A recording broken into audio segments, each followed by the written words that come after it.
Alamin kung ano nga ba ang mga dapat gawin tungo sa masaganang ani at mataas na kita. Mga bayaning magsasaka, linangin ang kaalaman sa Palay Aralan. Hatid sa inyo ng Department of Agriculture at sa pakikipagtulungan ng ATI at PhilRice. Matuto at mag-aral kahit nasa bahay, makinig at manood sa mga radio stations o kaya sa Facebook Live. I-search lang ang Agricultural Training Institute Facebook page para sa schedule at para sa karagdagang impormasyon. O, walang a-absent ha? Para tuloy na tayo sa pag-unlad sa Palay Aralan.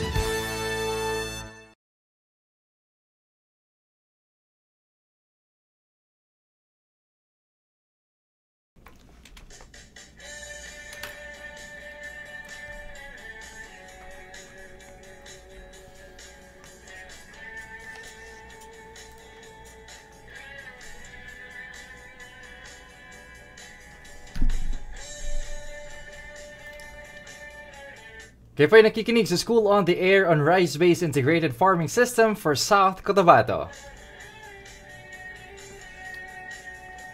Ang inyong radyo eskwela para sa mga masisipag na mga magsasaka na patuloy sa pag-aaral at pag-unlad. Ako po si JL Oman ng ATI Region 12. At ito ang ating episode 14 ng ating serye ng School on the Air on Rice-Based Integrated Farming System for South Cotabato. At ang programa po natin ay hatid po sa atin ng Department of Agriculture, Agricultural Training Institute Region 12, katuwang ang PhilRice Midsayap Experiment Station, DARFO 12, at ang Provincial Government of South Cotabato. At napapakinggan po tayo sa himpilan ng 90.5 FM Good Vibes Radio, Coronadal City, and 98.1 News FM Radyo Bandera, Surala.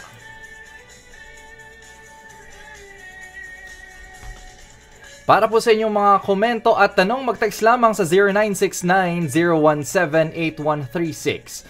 And please join our Facebook group, that's School on the Air on Rice-Based Integrated Farming System. Or you may visit our official website, that's sites.google.com/SOARBIPS.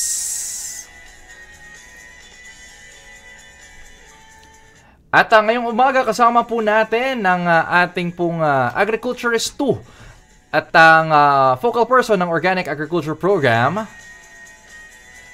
para kilalanin po natin ang isang alternatibo, organiko at environment-friendly na paraan ng paggawa ng organikong pataba, ang vermicomposting.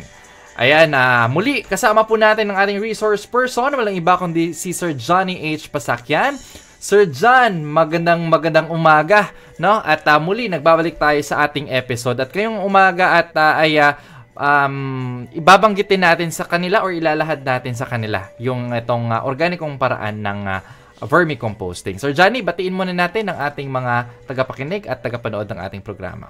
Ayan, so magandang umaga ulit Sir JL at sa lahat ng ating mga tagapakinig na mga magsasaka dito sa South Cotabato at sa maabot ng ating himpilan. Ayan, no? So wag na nating patagalin pa Sir Johnny, no? Dahil medyo marami-rami yung pag-uusapan natin sa paggawa ng compost or organikong abono. Kaya simulan po natin Sir Johnny ang ating pong talakayan.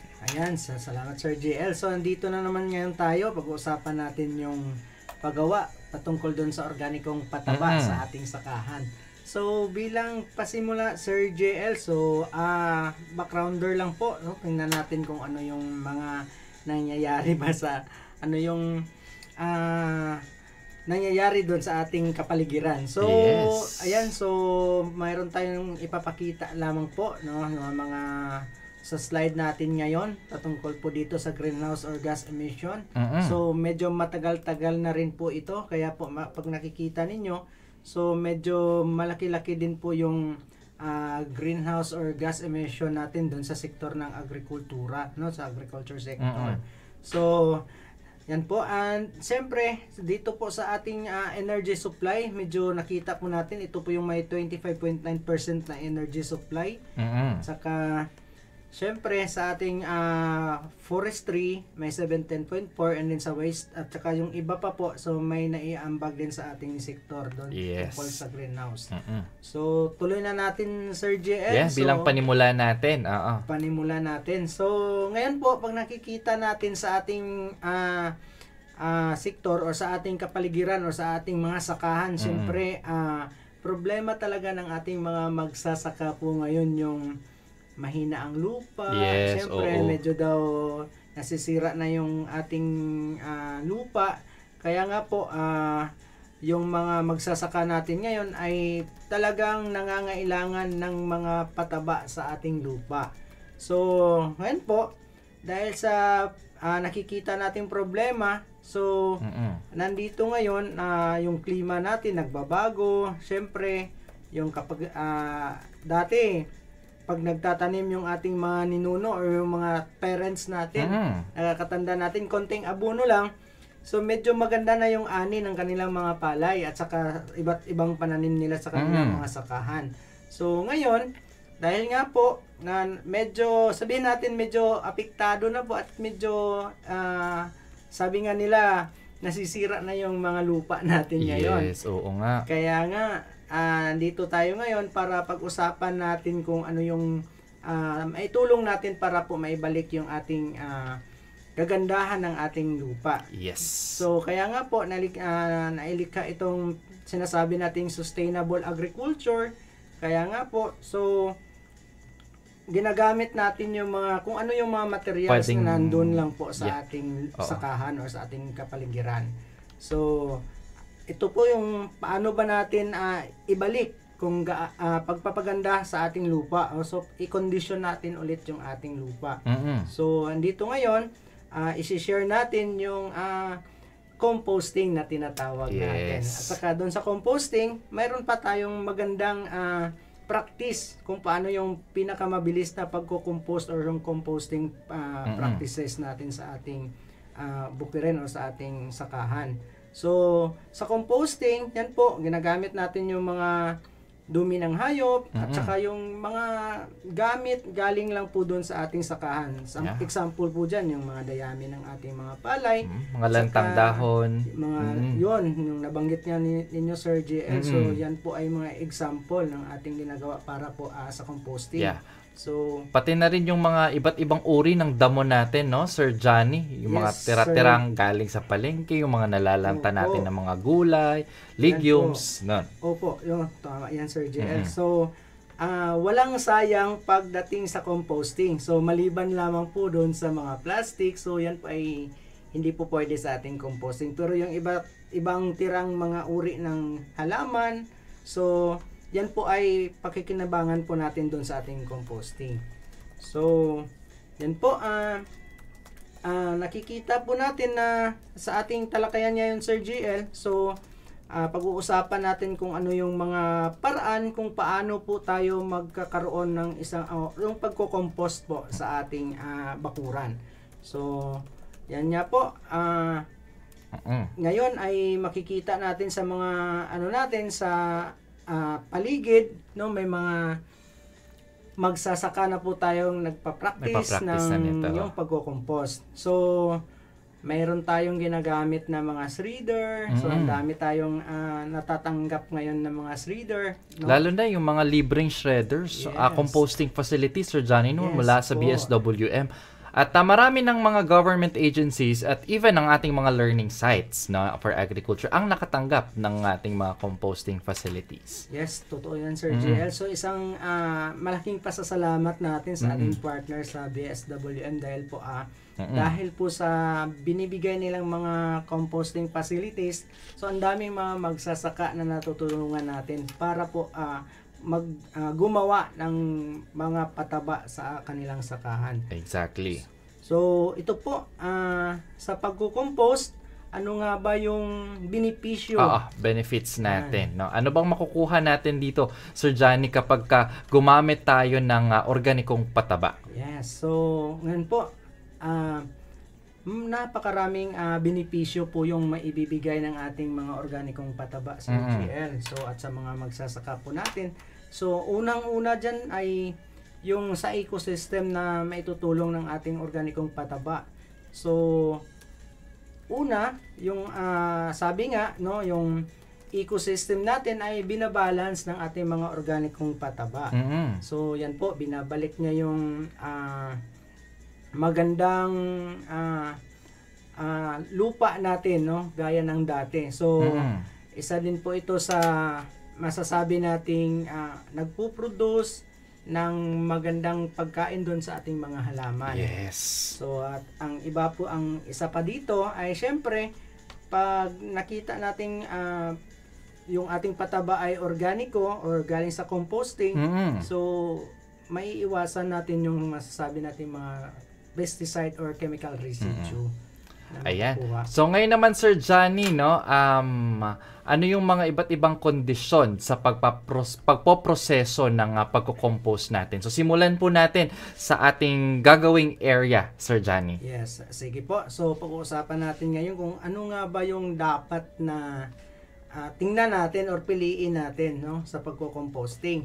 So una po, kailangan po yung ating area o pagpiliin natin yung siyempre, unang-una na criteria dyan is dapat may accessibility siya, di ba? May daanan.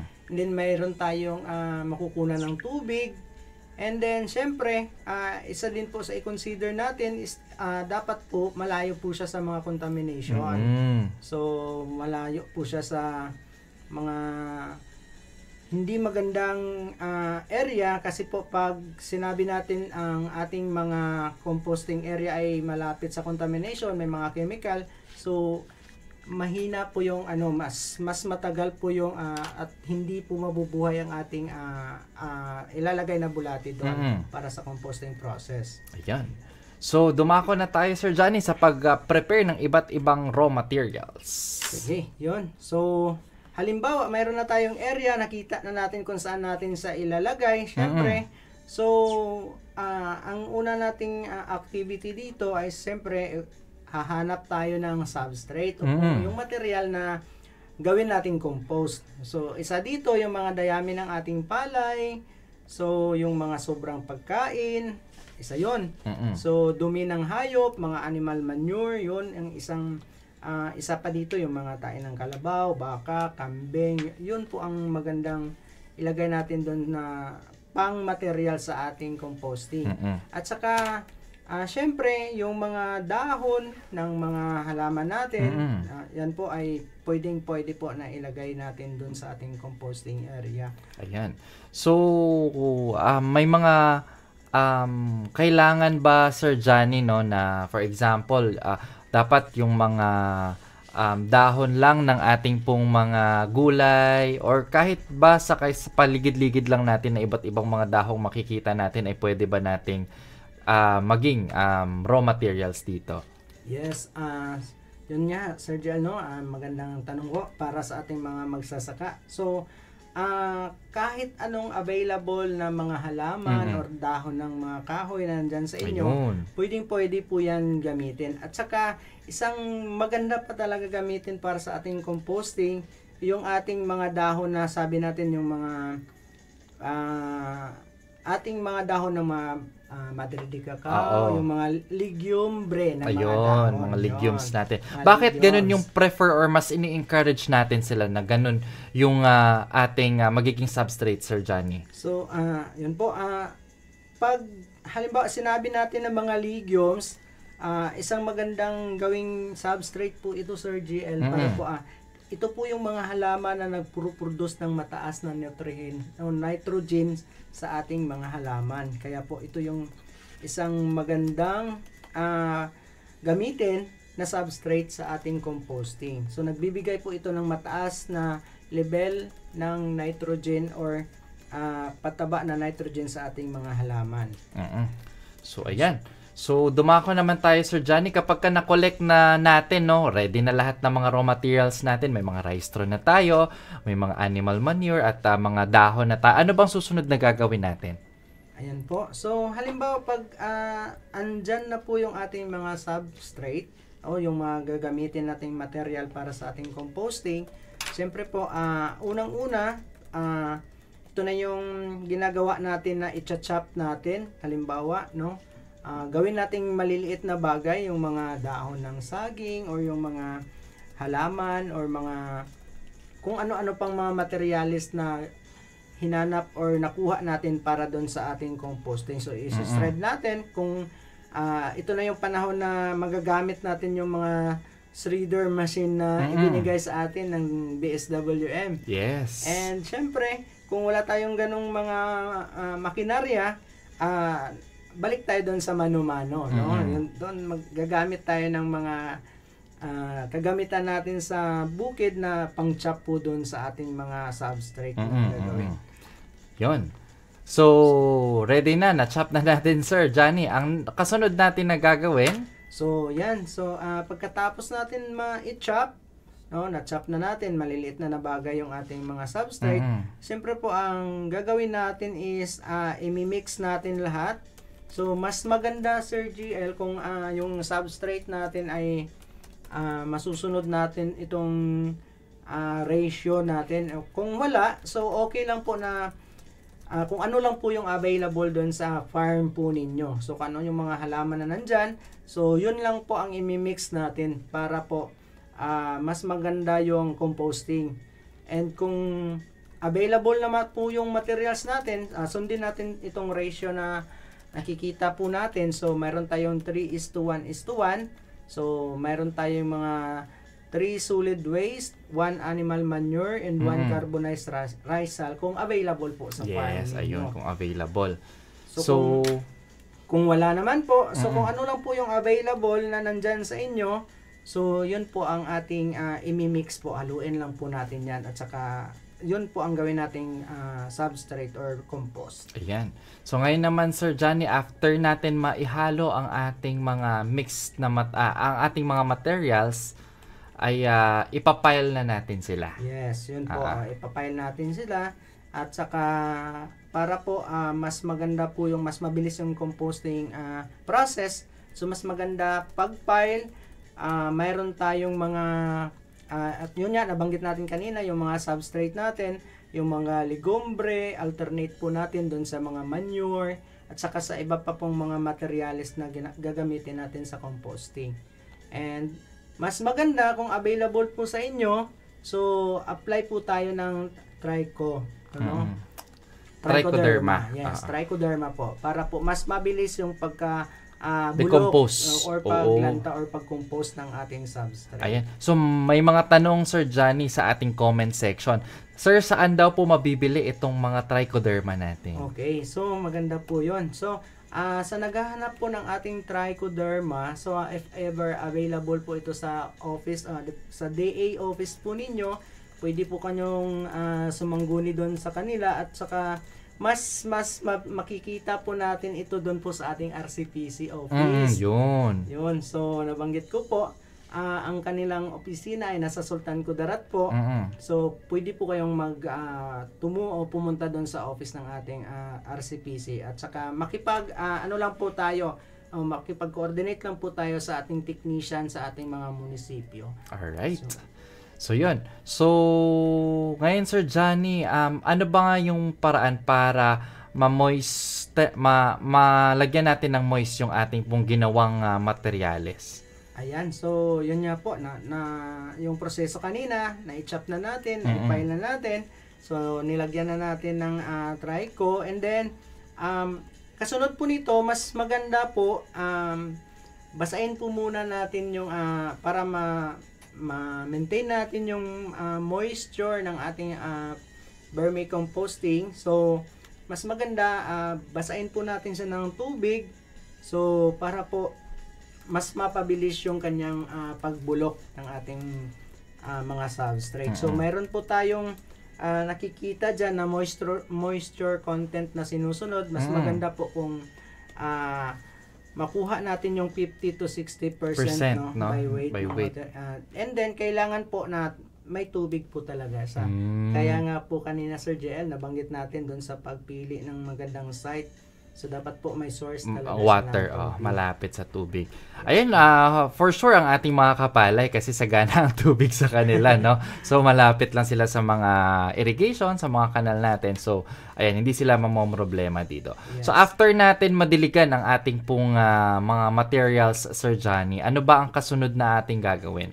Yan. So after natin mabasa siya or madiligan, so nakikita po natin na mas maganda po, mas mabilis po yung composting sa ating substrate.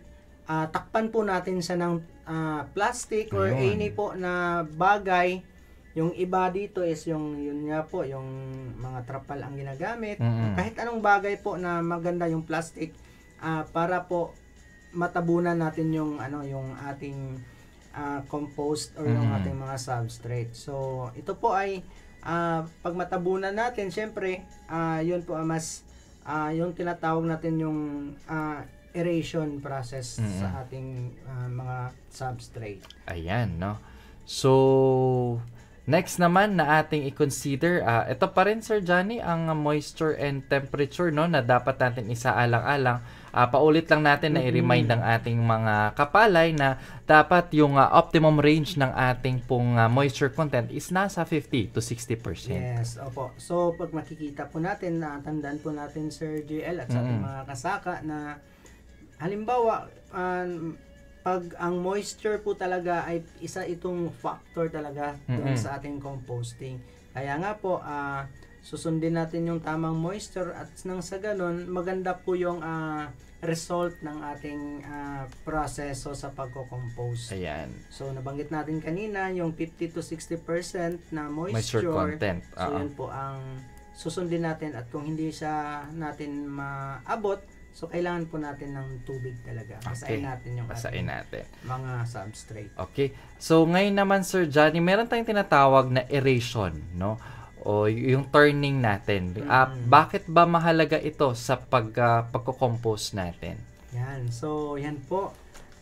Makikita natin, Sir GL, no, kung gaano kahalaga or kaimportante yung aeration doon sa composting. So, yun nga po, nabanggit dito na require po talaga siya para po mas mabilis yung decomposition ng ating mga substrate. So, yan po ang kahalagahan ng aeration or turning na tinatawag natin dito. So, at least, makikita natin na yung kung mas maganda yung aeration, mas mabilis yung decomposition process ng ating mga substrate, Sir Johnny. Ayan. So, hanggang kailan naman, Sir Johnny, ang ating pong proseso ng pagko-compose natin? Yun. So, mayroon tayong mga substrate, Sir GL, na minsan mabilis yung pagkalanta o pagko-compose. So, minsan din po medyo mabagal. So, aabot po siya ng 1 hanggang 2 buwan. So, pinakamatagal 2 buwan. 2 buwan. Pero pag maganda yung substrate natin na ginawa o nilagay, so yung iba minsan hindi siya aabot ng 1 buwan. Okay. So, yun po katagal kung paano natin makuha yung katagalan sa ating composting. Sige, Sir Johnny, nabanggit mo kanina na merong 1 month na kapag maganda yung substrate, no, makikita natin na okay na yung nagiging process natin ng pagko-compose. Ngayon, paano ba natin malaman na talagang masasabi natin na fully decomposed na ang ating pong organikong pataba? Ayan. So, yan po. Mayroon po tayong mga palatandaan, Sir GL, no? Para sa ating mga kasaka, magpapalay. So, makikita po natin ang proseso ng pagko-compose. So, paano nga natin ito makikita or masasabi na sakto na ba ito, pwede na ba ito, or compost na ba talaga ito. So, una po, pag binuksan natin yung ating composting o yung ating substrate, so, makikita or mararamdaman natin na walang mabahong amoy. So, ibig sabihin, compost na talaga siya. Halo na, pataba na talaga siya. Pag halimbawa, so, isa pa pong paraan para makita natin or masasabi natin compost na talaga siya, yung kanyang temperature. Ano, pag hinawakan natin yung tinakpan natin or yung ating substrate, so, pag normal na yung temperature niya, so hindi na mainit, kahit na hawakan mo siya. So, pag wala ng init, talagang compost na po siya, lupa na siya, pataba na siya. And syempre, pag hinawakan mo ng iyong kamay, madaling, halimbawa, mabuhaghag na talaga yung compost. At saka, syempre, brownish or maitim na yung kanyang kulay. Di ka kulay tsokolate na. Parang kulay tsokolate na siya, kumbaga. So, talagang maitim. Pag sinabi natin, parang pataba na talaga. Okay. Sige, ngayon naman, Sir Johnny, nabanggit dito na kailangan nating i-air dry ang ating organikong pataba for a week, no? So, bakit ba ito kailangan? Okay, so, meron tayong proseso na yung ating mga compost ay, i-air dry po natin. So, nang sa ganon, pagdating dun sa ating packaging or pag lalagay sa sako or sa kanyang lalagyan, so maganda yung kalidad ng ating produkto or ating pataba. So yan po ang purpose. Ang purpose niya, no? So ngayon naman na Sir Johnny, tapos na nating ma-air dry, ano ba ang kasunod natin na dapat gawin? Okay, yun. So pag na-air dry na natin, syempre meron tayong sabi na yung iba is mayroon tayong sieving activity or yung nilalagay po natin sa isang screen na sa gano'n ay pure po yung makukuha natin. Yung minsan kasi meron talagang hindi talaga po maiiwasan, Sir JL, no? Yung may mga substrate talaga na medyo matagal sa malanta ma-compose. Kaya nga po mayroon tayong yung iba nilalagay pa ulit sa shredding machine. Shred pa siya kasi yung may mga naiwan na hindi pa talaga nalanta. At saka yung iba is may sieving activity or yung pinapadaan natin sa screen para po puro or kompleto talaga yung maganda ang kalidad ng ating product. Ayan, no? Sige, Sir Johnny, bago tayo dumako sa ating pagha-harvest ng ating pong organikong pataba, no, at pagpapackage nito, no, para maibenta na sa mga gustong bumili, no. Nandito muna, pakinggan natin, Sir Johnny, ang ilan po sa ating pong mga paalala.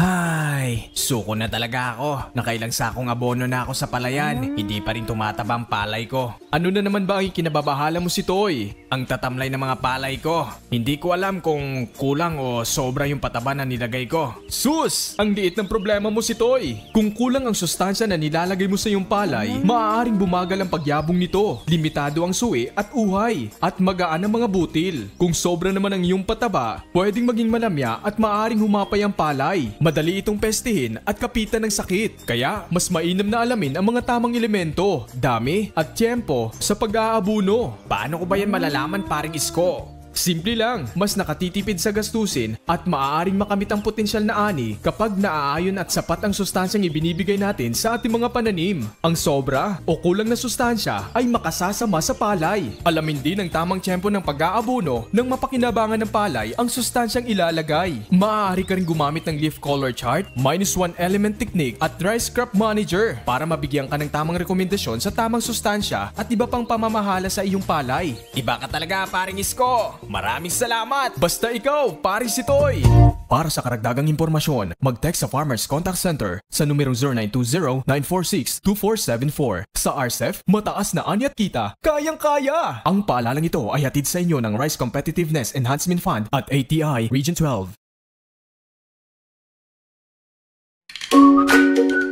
Ilang anihan na, ngunit hindi pa rin ako nakakatanggap ng libreng binhi mula sa gobyerno. Mabuti pa yung iba. Sana ako rin. Hoy, paring Berting! Bakit ka nagmumukmuk dyan?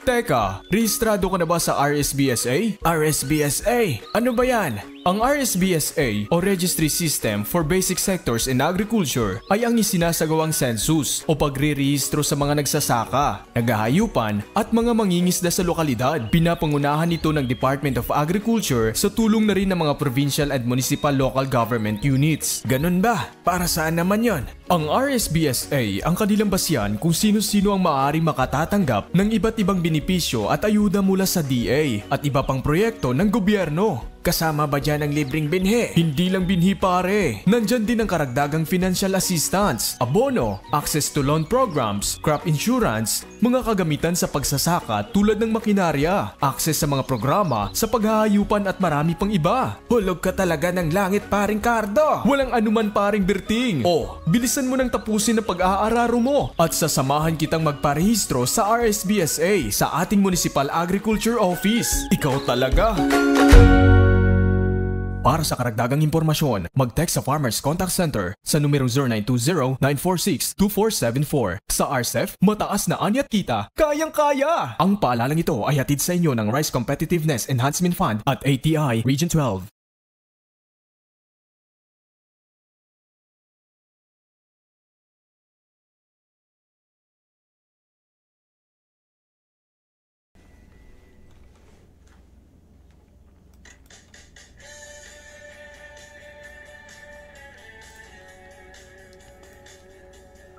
At tayo po ay nagbabalik sa ating programa sa ating School on the Air on Rice-Based Integrated Farming System for South Cotabato. At kasama pa rin po natin ngayon, live na live, si Sir Johnny H. Pasakyan, ang ating Agriculturist 2 at focal person ng Organic Agriculture Program ng ATI Region 12. Ayan, nabanggit ko kanina na magre-resume tayo sa packaging, no, at pagha-harvest ng ating pong mga organikong pataba. Ngunit bago yan, pag-usapan muna natin, Sir Johnny, itong tinatawag nating vermiculture, no, and vermicomposting production. Kasi ito ay isa sa pinaka-importanteng kumbaga substrate, no, or kailangan natin, no, para makumpleto ang proseso natin sa paggawa ng organikong pataba. Sir John? Ayan, so salamat Sir Jer. Balik po tayo dito sa ating talakayan ngayong umaga. So ngayon po, pag-uusapan natin, no, isali na natin itong tinatawag natin na patok ngayon or naririnig natin na itong sabi natin na vermiculture or vermicomposting production. Okay. So, kung baka nalilito yung ating mga kapalay, Sir Johnny, na iba't ibang terminologies natin, no? Pasadahan lang natin to para along the way, kapag nabanggit natin to, aware na sila, ito pala yung meaning nito. Ayan. Sige, iba't ibang terminologies natin. Unang-una, ano ba ibig sabihin ng vermiculture? Ayun. So, yun nga, Sir GL, no? Para sa ating mga kasaka ngayon, no? Pag sinabi natin na vermiculture, siyempre po, ito po yung kinukulture natin yung worm, yung bulati mismo. Yan po ang pinaparami natin. Siyempre, pag sinabi naman natin na vermicomposting, ito po yung pagko-compose na gumagamit po tayo ng mga bulate. Yes. No? Para po makaproduce tayo ng mga organikong pataba. So, kanina, pinag-usapan po natin na composting lang po talaga siya. 'Di ba? So, yung ating mga substrate o yung ating mga halaman na natitira is hinahayaan lang po natin na mabulok or malanta doon sa isang area. So dito sa vermicomposting, so yan po ay ginagamitan natin ng bulate para po makaproduce tayo ng organikong pataba or pataba na galing po sa mga kinain ng mga worms na vermi natin. And then ito po, pag sinabi nating vermicompost, so yan po, pag sinabi nating vermicompost, so ito po yung produkto na galing po or sabi natin na ito po yung product na galing po sa dumi ng uod o yung bulate. So yan po ay doon po natin makukuha kung saan po nilagay natin yung ating mga substrate at nilagyan natin ng vermiworm at saka yun po ay tawag natin ang harvest po nun is vermicompost. So at saka yung vermicast naman po, ito po yung mga tawag natin mga excreta o ng mga bulate natin, no? Vermicast. Mga poops na nila. Poops. Oh, no, yung mga poops ng ating vermiworm. And syempre, yun po ay isang magandang pataba na ginagamit natin sa ating mga halaman. So, hindi lang po sa ating mga palayan, sa iba't ibang halaman din po or sa ating mga gulayan, pwede rin po gamitin itong vermicast. And ano po ba ito or sino po ba itong si vermiculturist? Ayan. So, maibanggit natin halimbawa, so pag may naririnig kayong vermiculturist, so ito po yung tumutukoy sa isang tao or sa isang individual na siya po ay nag-aalaga ng mga bulate, no, ng ating mga vermiworm. So, syempre, siya po talaga ay tatawagin nating vermiculturist. Okay. Yung expert po sa bulate. Okay. So ngayon naman Sir Johnny, sa significance naman tayo ng vermiculture, pero dapat alam natin yung kanyang morphology, no, at physical description. Yan, so sige po. So tuloy tayo. Pag-uusapan na natin gaano pa kahalaga itong vermiculture. So bago po yan, yan po, pag makikita ninyo, ano po ba ang morphology or physical description ng ating bulate? No? Pag nakikita ninyo itong bulate natin, bakit sila nagbibigay ng magandang pataba sa ating lupa? So, syempre, itong sabi natin, ang ating earthworm or ang ating mga bulate, syempre, ito po yung mga nakikita natin na ito po yung nagpapabilis, no? Nagpapabilis ng paglanta ng ating mga halaman doon sa ating bukirin. And syempre, worms facilitate the amount of air and water that travels into the soil. Syempre, makikita natin na buhaghag yung lupa natin pag makikita natin ng mga maraming bulate, no? So yan. So at isa pa po, no, sila po yung tumutulong, no, na mas mabilis yung pagkain nila doon sa mga organic, halimbawa yung mga na-compose na natin, at saka ginagawa nilang pataba doon sa pamamagitan ng nabanggit natin kanina na yung mga poops po nila sa GL. So yun po ang kagandahan or kagamitan ng ating mga bulate. And siyempre, in summary, makikita po natin, no, ang mga worms, siyempre po, isang tulong ng ating mga bulate doon sa, or mga vermiworms sa ating lupa is talagang nai-enhance po ang ating hoarding capacity. And saka, nai-improve din po ang water infiltration doon sa ating lupa, and then enhance microbial activity and significant mineralization of organic nitrogen sa ating bukirin, Sir JL. Ayun. So now, dumako naman tayo, Sir Johnny, sa gabay, no, sa pag-aalaga ng ating mga bulate. Ayan. So, paano po ba mag-aalaga ng mga bulate? So, pasensya na po. Yung iba, medyo natatakot po dito sa bulate, Sir JL. Pero, kailangan po natin ito para po ma-enhance po, no? Makaproduce tayo ng pataba. So, ano ba nga ba yung ating kagamitan o mga materialis na kailangan? So, syempre, balik po tayo doon sa ating nakasanayan, no? Kung mayroon po tayong mga yung iba po, kahit na kahoy lang po, no? Or kung syempre pag may budget, mas maganda concrete, meron tayong hollow blocks, no? And then kung wala po, so pwede natin gamitin yung kahit na po yung mga kahoy lang po or kawayan na ipatong-patong natin para po doon sa vermibed na gagawin natin. So, ang haba po nito or gaano kalaki, so mayroon tayong 3.5 metrong haba at saka 1.5 metrong lapad ng lambat o screen, no? Yun po ang gagamitin natin. And then, syempre, gawin nating bed. So, 1 kilo ng African Nightcrawler or yung ating vermiworm.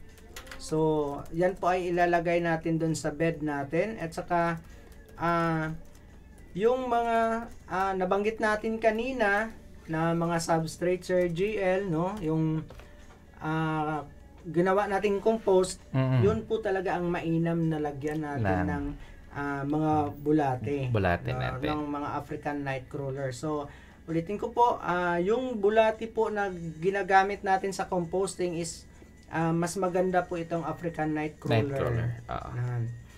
Yun.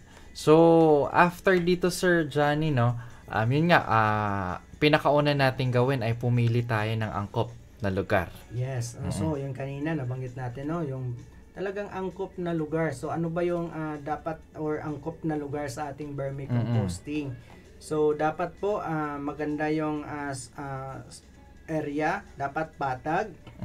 Hindi siya mainit, no? Mas maganda malilim ang lugar. Alright. At saka, syempre, kung halimbawa, kung yung area po ninyo walang mga puno, may makikita po tayong open area, pwede rin tayo doon magkaroon ng vermicomposting. Lagyan lang po natin ng shed lang po. So, kahit mga net, Sir Johnny, no? Mga yes, 82% pwede tayo gumamit shade ng net. Kung siyempre, pag halimbawa walang available na net, pwede na po. Mga sako or tarpaulin, dahon ng nyug. Dahon Pwede ng na yun. nyug, ayun. Pang-atip natin para hindi lang po, para maiwasan lang po natin yung talagang direct contact ng Sa sunlight. init. Sa init. Sige, ang pangalawa, Sir Johnny? And then, hindi dapat siya, sabihin natin, dapat yung lugar ay hindi maingay. Malapit sa maingay. Okay. Dapat tahimik ang area. So, at saka, syempre, mayroon tayong mga gamit para po dun sa ating vermicomposting. Yan. Sige. So, ngayon naman, after nito, Sir Johnny, ano naman yung next natin na gagawin? Ayan. So, halimbawa, nandun na yung mga materials natin. So, hollow block ba yan? Kahoy ba yan? So, pwede na natin itong gawing, syempre, mayroon tayong vermibed na gagawin. So, depende po ito sa gusto ninyo, gaano kataas, and then gaano kalapad.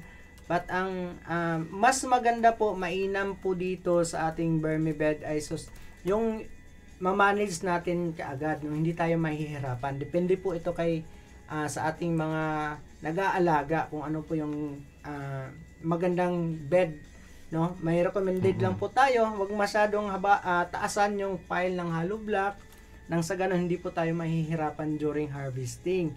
And then syempre talagang sisiguraduhin lang po natin na yung ating area ay well drained po siya. Hindi po nagstastagnant yung tubig sa area ninyo. Ayan. So, after nyan, Sir Johnny, pwede natin ihalo ang mga materyales.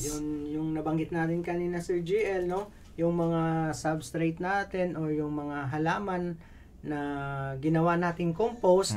So, yun po ang gagamitin natin para po dito sa ating vermicomposting, Sir GL. So, kumbaga, yung kanina na proseso natin, na-compose na po siya after natin natakpan. So, mayroon na siyang nakikita natin na medyo nabubulok na yung ating mga substrate. Yeah. So, yun po ang pinakamainam na lagyan po natin ng mga vermi-worms. No? Yun po ang ating gagawin doon sa ating na-compose kanina. Yan. And then, kasunod, pwede na nating takpan sa ibabaw ng mga dahon ng saging or saahan ng saging.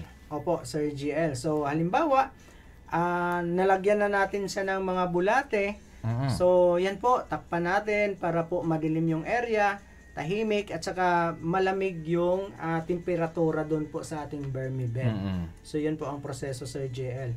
So, iwasan lang po natin kasi yung iba nagve-venture into vermicomposting, sinasabay yung nag-compost sila, pagkatapos nilagay agad yung bulate, so namamatay po ang bulate doon kasi mainit. Mainit. Oo, nag-a-undergo pa ng decomposition. Yes, no? Sir JL. So much better na fully decomposed, Sir Johnny, bago po natin mailagay ang ating mga bulate. Yes po, Sir JL. Okay. No? Yun talaga ang mainam na dapat po decompose na siya. So, pag hindi na natin nararamdaman na umiinit pa yung ating substrate, yun po talaga ang mas maganda, no?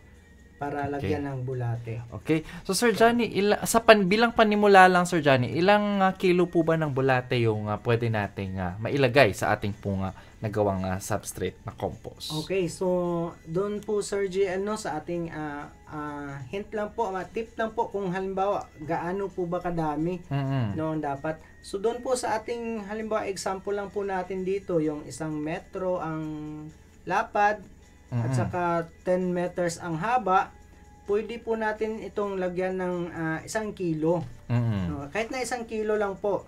At saka, lagyan lang po natin siya ng maraming compost para po pakain sa ating bulate. So, yan po ay pwede na po na mag-umpisa tayo sa 1 kilong bulate lang po or worm. So, habang marami yung pagkain niya, mas mabilis din po dumadami yung ating mga bulate or yung ating mga vermiworm. So, yun, halimbawa, mayroon tayong 1 kilo. So, makikita naman natin, Sir GL, wag lang po natin silang ipagdamutan ng pagkain. Kasi nga po, sabi ng ibang magsasaka natin, ano kaya nangyari doon sa aking bed or sa aking vermicomposting? Bakit nawala yung Nawala aking bulate? sila. Oo. Yun. Talagang maraming nagsasabi na nawawala daw po. Sa katunayan po, hindi po aalis yung ating mga bulate pagka meron silang po pagkain. Oo, yun At talaga saka, yung pinaka-importante. maganda po yung kanilang pwesto sa GL. Malamig, hindi po naiinitan. Saka syempre, hindi sila natutubigan. Yan po ang magandang mainam talaga po doon sa vermicomposting. Kasi nga kusang lilipat sila, Sir Johnny, no, kapag wala na silang mahanap na pagkain doon sa mismong area na pinaglagyan nyo sa kanila. Opo, Sir JL. Kaya nga po sabi nila, umaalis daw po talaga. Kasi nga po, umaalis kasi walang silang pagkain. So, naghahanap po sila ng pagkain. Kaya po, nawawala doon sa bed po ng ating mga kasamang magsasaka. Okay. At ang kasunod natin ay pwede na natin silang lagyan ng net, no? Yes no? po. Or lambat. Lagyan natin ng net, takip, para po maiwasan po. Kasi minsan yung ating mga bulate, paboritong pagkain ng manok din po ito, Sir JL. So, alam naman natin doon sa ating bukirin, sari-saring alaga, may mga manok din tayo. So, yung ating vermibed, mas mainam po lagyan po natin ng pangtabon or lagyan natin ng net. Harang para po hindi sa kainin ng manok. Saka yung mga ibang ibon para ayan po ay peste sa ating mga bulate, Sir JL. At saka baka nakalipat sa ibang lugar kasi nga hindi mo nilagyan ng net. Aside sa walang pagkain. Opo, yun ang duda ng iba kasi nga hindi nakakulong. Pero ang katunayan po talaga, ito, protection lang po ito para po sa mga kalaban po ng ating bulate. Okay. So sa pang-7, Sir Johnny? Ayan. So, dapat po, pag mayroon tayong vermicomposting, mas maganda po talaga, mabasa-basa po talaga yung area. So, ayaw po ng bulati na dry, and then, ayaw din po ng bulati na sobrang basa. So, yun. So, dapat po, i-check po natin palagi, no? Para po, ma-monitor natin yung temperature doon sa ating vermibed. So, isa pa po, doon po sa gagamitin nating pagbasa doon sa ating pangdilig sa ating bed. So, mas maganda po na galing sa ulan yung ating tubig.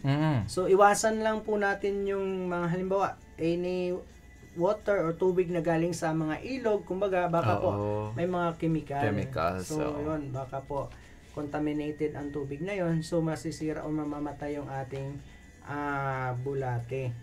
So, yun po. Halimbawa naman po doon, minsan kasi po sa mga bahay natin, sa mga gripo natin, merong mga chlorine. So, mas mainam po, halimbawa chlorinated yung, lalong-lalo na po doon sa ating patubig sa bahay natin, may chlorine po talaga yan. So, mas maganda po na i-standby natin muna yung tubig, and then kahit na kinabukasan na po idilig doon sa ating mga vermibed para basahin yung ating bed sa ating vermicomposting. Ayan. So, pang-8 na gagawin natin?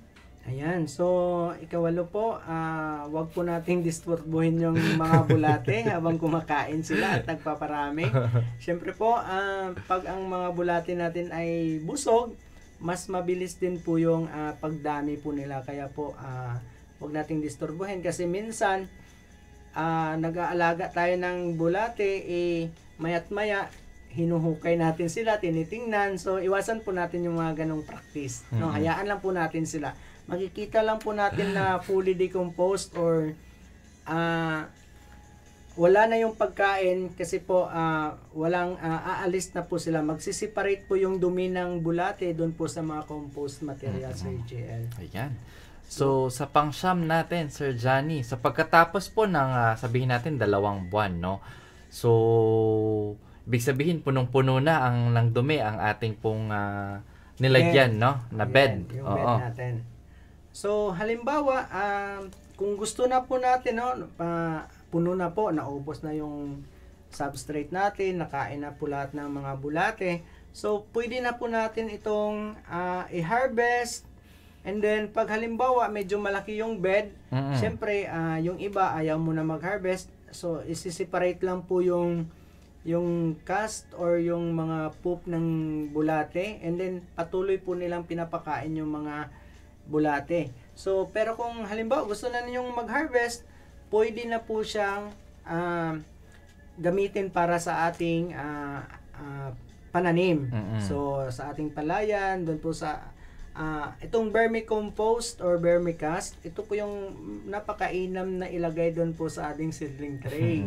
So, yan, maganda po yan. And then, ihalo po natin doon. So, ano po yung pamamaraan para po i-harvest natin, di ba? Para mas madali. Mamaya, pag-uusapan natin yan kung ano yung maganda. So, sa number 10, makikita natin dito, Sir GL, para sa mas madaling pag-aani. Syempre, yung iba may practice po dito na nilalagyan ng net sa baba. Yung vermi beds. Screen. Yan po ang ginagawa nila. Pero minsan, yung iba, flat lang naman yung nasa ilalim.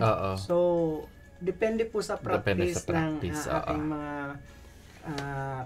magsasaka. Kung ano yung mas available at economical sa ating mga makikita natin. Kahit na lupa lang po yung ilalim niya, wala pong problema. So, okay lang yan. Po yan. Sige. So, sa pang 11 natin, Sir Johnny? Yan. So, yan po. Mayroon po tayong paraan na 2 bed kasi nga po ilipat natin yung bulati sa kabila at saka mag-harvest tayo sa kabila.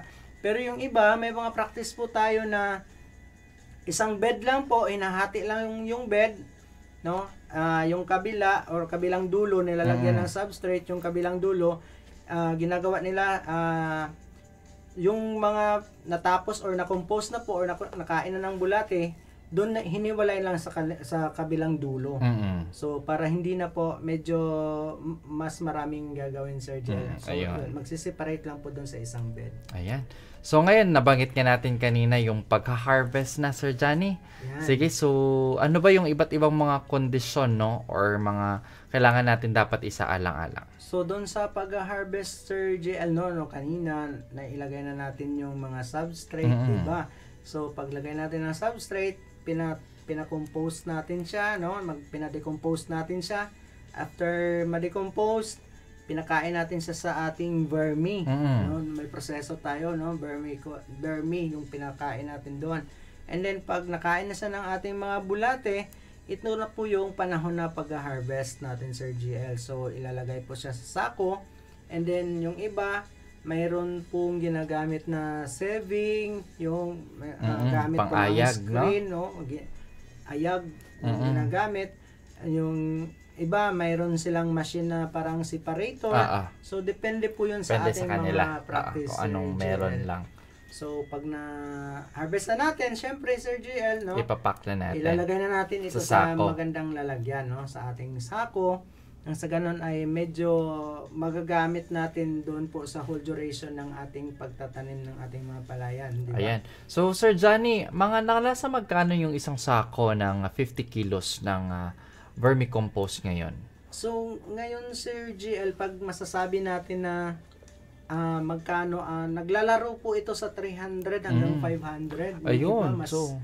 Kung maganda yung quality, mas mahal pa. Ayan. So, ayan, narinig po ng ating mga ka-agri-eskwela, ang presyo ng ating pong isang sako na vermicompost, na lumalaro mula sa 300 hanggang 500 o higit pa. Depende sa kalidad ng inyo pong vermicompost. So, isa siyang additional source of income, sa mga kapalay po natin na gustong mag-venture, sa vermicomposting. Sige, Sir Johnny, bago tayo magtapos, pasadahan natin yung iba't ibang steps, saglit lang, para marinig ng ating mga kapalay. Muli, ang paggawa nitong vermicompost natin, organikong pataba. So, ayan, Sir JL, bago natin tapusin itong talakayan natin ngayong umaga, ulitin ko po, mas kahit na mayroon tayong 1 kilo na bulate, vermi, yun na tinatawag nating vermiworm. So, maganda na po itong panimula para po sa ating vermicomposting. So, kahit na makikita natin, 1 kilo lang po, So, mas marami po siyang mapuproduce. Mas mabilis po dumami yung ating mga bulate. So, tandaan lang po natin, no? Yung ating bulate, basta maganda yung kanyang environment, mas mabilis po siya na dumami. So, may nakikita tayo dito na makikita natin doon sa ating, dito sa slide po natin, kung gaano po ba kabilis dumami yung ating bulate. So, yan po, average, makita po natin na number ng ating mga bulate, no? Average weight niya, ang gaan lang, nasa 1 gram lang. Yeah, ang gaan talaga, Sir GL. So, ibig sabihin, sa 1 kilo, may 1,000 ka na bulate. Yes po. So, sa 1 kilo, mayroon po tayong 1,000 worms. And syempre, makikita natin, schedule lang meeting ng ating mga bulate. So, sabi nga nila, may schedule pa rin po yung magdami yung ating mga bulate. Sabi na, mayroon po tayong once a week. Pero, yung iba, kasi po na-observe po ng ating isang magsasaka na nagpo-produce po ng Burmy, mas mabilis daw po, hindi mas sobra pa po daw sa isang beses isang linggo, Sir. So, merong iba na twice a week. Yes, no? Kaya po mas mabilis sila dumami. So, ang number of eggs naman nila per capsule is nasa 3 hanggang 5, Sir Johnny, no? Yes, Sir JL. Yan po, makikita. Yan po ang mga ipoproduce nila ng mga eggs sa isang capsule, Sir JL. And then, makikita natin yung production nila. Halimbawa, mayroon tayong 1,000 breeders. So, magbibigay siya ng 5 eggs. itlog. Oo. So, makikita natin na kahit sabihin natin 50% lang yung hatching natin, yes, at 50% JL. yung survival. Opo. So, ang dami po talaga, no? Doon sa 50 capsule, magpo-produce siya ng 5,000 sana. So, kahit na 50% kalahati lang. Kahit na kalahati lang po yung sabi natin na hatch, nag-survive. So, mayroon talagang 2,500 na mga baby worm or baby Burmy worm. Ayun. Na produce. So, hindi lang sila makakakita doon, Sir Johnny, no, sa yung mga vermicompost natin. Pwede din nilang ibenta itong mga vermi. Yes. No? Lalo na sa mga karating, mga kapitbahay nila na gusto din mag-engage into vermi production, no? So, ayan. At Sir Johnny, ang ganda ng ating pong talakayan ngayong araw, ano? At ang dami kong nalaman sa mundo ng mga bulate, no? At may tinatawag pala tayo, Sir Johnny, no, na phobia. Kasi si Sir Errol nagbanggit ng phobia sa mga manok. May phobia din pala sa mga bulate natin. At tawag nito ay scoliciphobia, or di kaya helminthophobia or vermiphobia, yung mga takot sa mga bulate. Yun, mga Sir GL, no? Yung may mga vermiphobia po dyan. So, talagang may mga tao po talaga na takot talaga dito, Sir GL. Kaya nga po, yung iba takot, pero yung iba gusto-gusto nila. Kasi nga po, makakaroon sila ng income, pera. Kasi po, pag binenta natin itong vermiworm, hindi lang po sa vermicompost, pwede rin po tayong magbebenta ng vermiworm, no?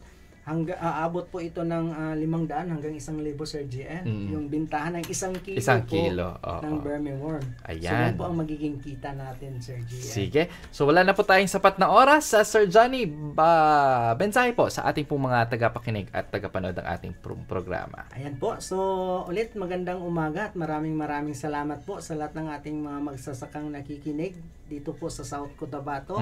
Naway nakapagbigay po kami ng bagong kaalaman o teknolohiya patungkol po dito sa organic or vermi compost production. Ayan, at maraming salamat, Sir Johnny, no? At talagang napakainam at napaka-practical, no, ng teknolohiyang ibinahagi nyo po ngayong araw sa ating pong mga ka-agri-skwelang nanonood at nakikinig po sa ating programa. Kaya naman maraming salamat, Sir Johnny, no? Sa inyo pong kaalaman tungkol sa vermicomposting at sana ay marami pang magsasaka ang matutong gumamit nito, no, sa kanila pong mga sakahan. Ayan, para po sa ating mga ka-agri-skwela, mag-text po sa inyong mga katanungan, no? Kung meron po kayong mga suggestion, mga komento, mag-text lamang sa ating official text line, that's 0969-017-8136. At para sa karagdagang impormasyon, bisitahin ang ating official website sa ating sites.google.com/soaarbips. At wala na po tayong sapat na oras. At sa ngalan po ng aming pong National Director, Engineer Remelin R. Recoter, MNSA CESO 3, Deputy Director Antonieta Arceo, ISDOIC Chief Ma'am Pamela Mapala, South Cotabato Governor Honorable Reynaldo S. Tamayo Jr., Dr. Raul D. Teves, ang ating pong Provincial Agriculturist, ATI-RTC 12 Center Director, Dr. Jessie V. Bildea, PhilRice MedSciAP Director, Dr. Sailila Abdullah, at DIR RFO 12 Regional Executive Director, Roberto Toto Perales. Ayan, ako po ang inyong lingkod, ang inyong pong kaagriskwela, JL Oman, na laging nagpapaalala, basta may alam, may anit kita ang magsasaka.